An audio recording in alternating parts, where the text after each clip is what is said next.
Hey, I'm really excited to take you to this place that I find is one of the most quaint and charming parts of France. It's a region that's not like the rest of France, and it's called Alsace, located in northeast France. It's right by the Vosges Mountains that separate Germany from France. And for a long while, the region of Alsace changed hands and was part of Germany and part of France.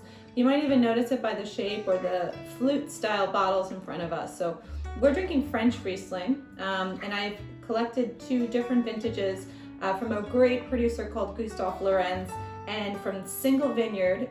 It's a Grand Cru vineyard site, so one of the best vineyards in all of this region of Alsace, and I'm really excited to try a little bit of age on Riesling.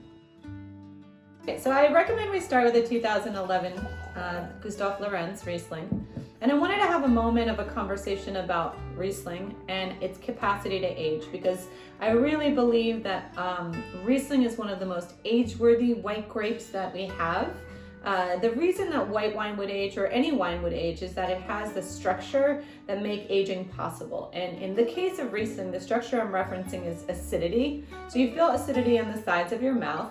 Acidity is a preservative, and it will help, let's think about it, like protect the fruit during the course of its time in a bottle and aging. So you might be wondering and looking and seeing this deep golden colored straw. This is a 2011 vintage, so we're dealing in 9 years old.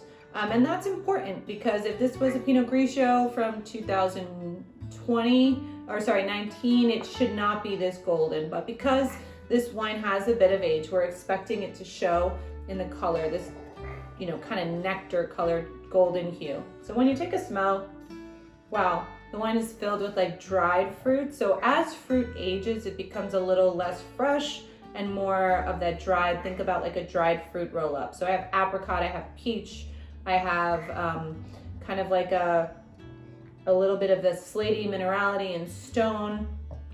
And we'll take a sip. It's funny. One of my favorite things about Alsace is it's converting even Riesling drinkers that don't love Riesling. So you might find the teeniest bit of sweetness in this wine, but when I say teeny, it's just the littlest bit on the tip of your tongue.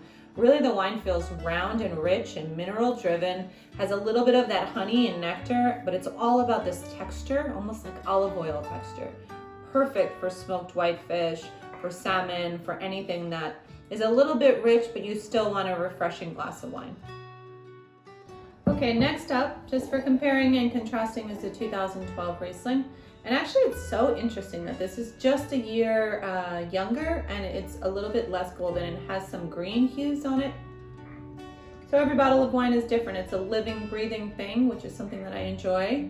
And this wine, even though it's only a year younger, it really does smell and taste a lot younger. So it's kind of one of those things where you know that Riesling has the capacity to age. We're in like fresh clementine, citrus, orange zest, peaches. Unlike the dried peaches I was getting in the earlier wine, this one is like fresh and dried and almost like peach puree. Lots of minerals and rocks and stones, which is kind of a typical marker for Riesling. Sometimes you'll get a little bit of petrol or almost like a diesel or gasoline smell. Don't worry, it's not a bad thing. But I don't really get a strong sense of that, but maybe just a little bit of petrol. And then when you take a sip, same thing. You're getting a round, rich wine that's rich in texture, kind of like olive oil, but finishes like really crisp. Citrus, lemon, lime. This is a really good example to convert any Riesling drinker that doesn't like sweet wines to start drinking Riesling. Now's the time to venture out and try new things. Learn a little bit along the way. If you're like me, you should find yourself experimenting as much as possible. And I love these two Rieslings. Even if you don't love Riesling and that's sweet or what you associate with sweet wines, these are the perfect bottles of wine. They're crisp, refreshing, round, rich, and full of flavor.